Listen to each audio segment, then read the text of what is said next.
never convenient. Relatively tough timing for Ricard with the Swedish trip coming up, but just seems like a great opportunity for Ville coming up, as well as Philip maybe getting a bump up the lineup. Yeah, I think it's number one. It's really unfortunate. You hate to see it, but it's I think with Rax, it's going to be too. It's he's going to be in good hands here, and you control, you can control, and so everybody here, like this is, we got a great staff here that's going to be working hard to help him get back to as soon as he can, and we got a lot of belief too in the staff to be able to help him. Just in terms of making sure when he does come back that he's going to be ready to play, and so that's all you can do. It's unfortunate, and then when these things happen, it ends up being opportunities for other people, and the expectation is guys are going to come in here and work for those opportunities now. Ville's numbers and Wilkes are very good, but beyond that, what have been the reports you've gotten on how he's played?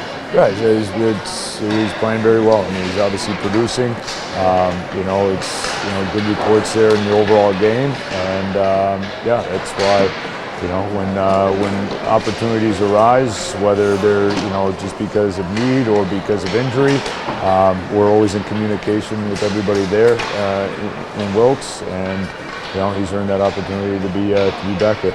And when Ricard left the lineup last night, Philip got bumped up, and he was skating with Sid today. Why is he maybe the top option for what you have available at the moment?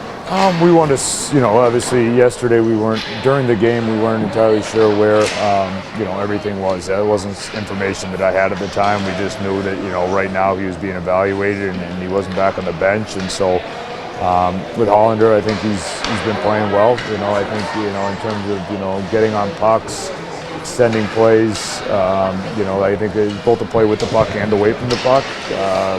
We gave it a couple of shifts there because there was a need, and we decided today in practice we wanted to see it some more.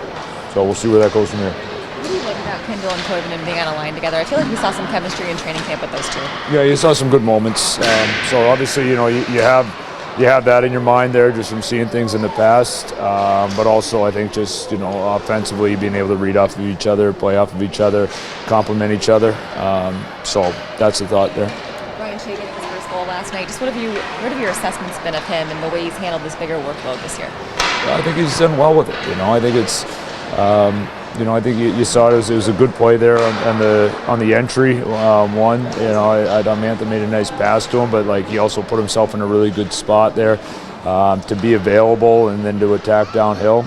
I think we've seen that from him. You see that in practice and in games where he's got the ability to join at the right times. I think it's not forced. It's just finding that space. I think the goal is a good example of the way that he can create offense and he can jump into holes and be effective that way.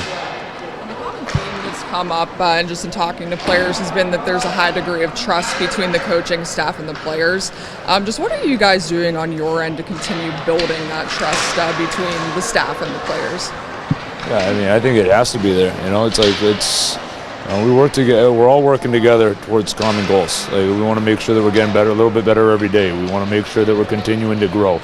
I think I believe in communication and us all working together, and I believe in us listening too. These guys are the ones that are on the ice playing, and so we try to talk to them quite a bit, and this is. We're doing it together. So something I believe in. If they're saying it, then that's a good thing. But we got to